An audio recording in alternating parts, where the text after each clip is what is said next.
அந்த கட்டு வந்தோடனே அவ்வளோதான், எபிசோட் முடிஞ்சிருச்சு. ஸோ இந்த எபிசோடில் என்ன சொல்ல வராங்கனாக்கா, ஜப்பானில் 2000 ஒரு நம்பின ஒரு விஷயம் இருக்குது. என்னன்னா, ஒரு அர்பன் லெஜண்ட், இந்த ரெட் ரூம் கர்ஸ்ன்னு. ஸோ இந்த ரூம் வந்து பார்த்தீங்கன்னாக்கா கிட்ஸ் எல்லாம் இருக்காங்க பார்த்தீங்களாக்கா, அவங்க எல்லோரும் வந்து பார்த்தீங்கன்னாக்கா இந்த ரூமை கிக் பண்ண உடனே அடுத்த நாள் பார்த்தீங்கன்னாக்கா அவங்க சூசைட் பண்ணி செத்துப்பாங்கன்னு சொல்லி மாதிரி தான் இந்த ஒரு எபிசோடு அமைஞ்சிருக்கு. ஸோ சின்சானில் பார்த்தீங்கன்னாக்கா இதை வச்சு ஒரு ரெஃபரன்ஸ் தான் கொடுத்துட்றாங்க.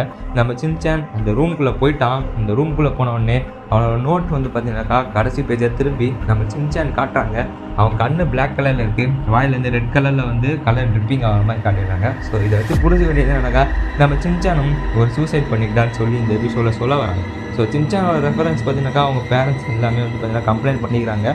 ஸோ இந்த பேரண்ட்ஸ்லாம் வந்து கம்ப்ளைண்ட் பண்ண பார்த்தீங்கன்னாக்கா இந்த எபிசோடு வந்து பேண்ட் அவங்க உள்ளே பண்ணிடுறாங்க. ஸோ இந்த எபிசோட வந்து என்ன சொல்கிறது, ஃபுட்டேஜ் வந்து பார்த்தீங்கன்னாக்கா கிடைக்கிறது ரொம்பவே கஷ்டம். ஸோ கிடைக்காததுனால தான் ஃபுட்டேஜ் வந்து பார்த்தீங்கன்னாக்கா யூஸ் பண்ணியிருக்காங்க.